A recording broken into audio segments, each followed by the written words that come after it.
Nu, es tā saprotu to lielo bildi tā. Mūsu mežā ir viss kārtībā, vai ne?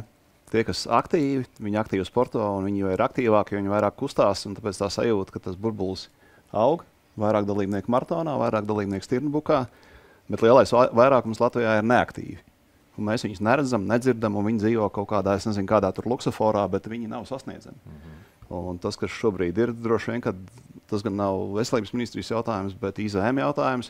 Mums ir sporta budžets, kur viss ir perfekti, skaidrs, saprotams. Nu, cik nu perfekti, es nezinu, pa sporta skolu sistēmu, par interešu izglītību.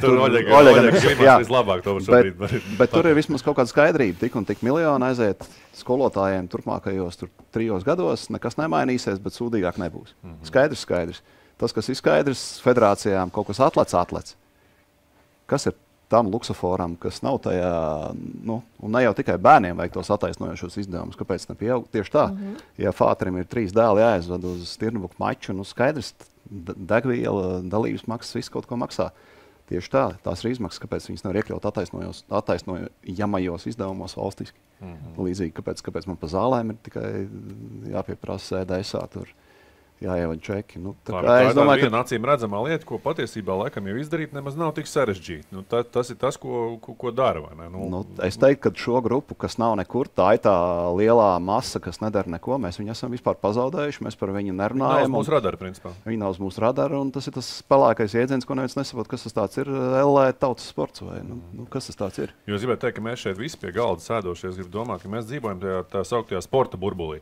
Mēs atveram Facebooku, ja mums lec ārā tikai sports, tā 80%. Vai tur, nezinu, atveram tur vēl kaut ko atkal. Mēs redzam aktīvus sportistus, viens skrien stirnbukā, viens piedalās maratonā, viens alpos pa kalniem staigā, vai ne, 3. spēlē basīt, 4.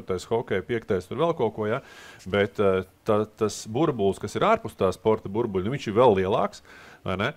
Un tas ir tas, ko tu saki. Viņi ir neredzami, viņi ir nesasniedzami tādā mūsu burbulī, bet tas burbulis ir pat varbūt lielāks nekā tas sporta burbulis. Un paliek smagāks. Precīzi. Oļeg, es jūtu, ka tev ir ko teikt.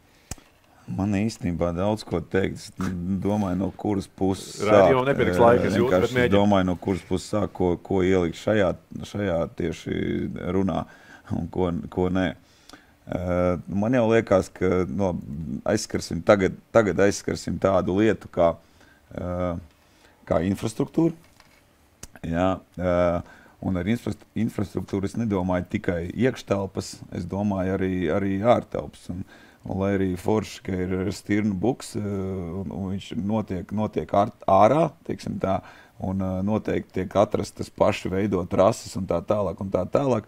Bet ziniet, kā es katru 2. nedēļu braucu uz Somiju. Jā. Un ja mēs tā paskatāmies arī, mēs paskatāmies mūsu jebkuru infrastruktūru, kāda ir tāda lielā mērā iekšēja infrastruktūra.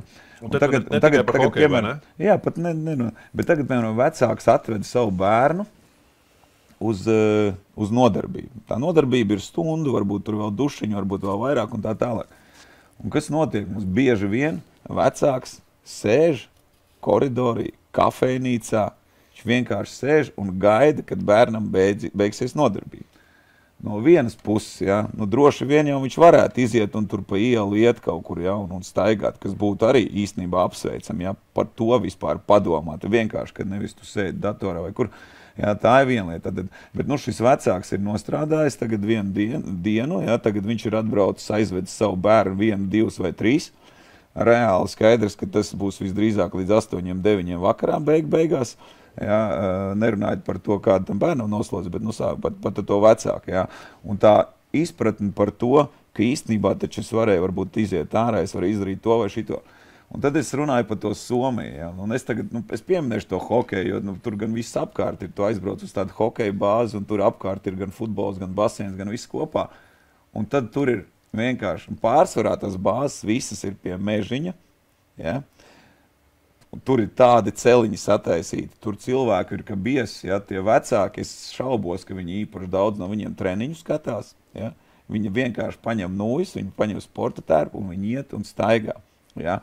Un tā ir tāda bišķa izpratne par to. Mūsu vecāki varbūt tajā brīdī atpūšās pēc viņu domām. Viņi atpūšās pie telefona vai pie datora.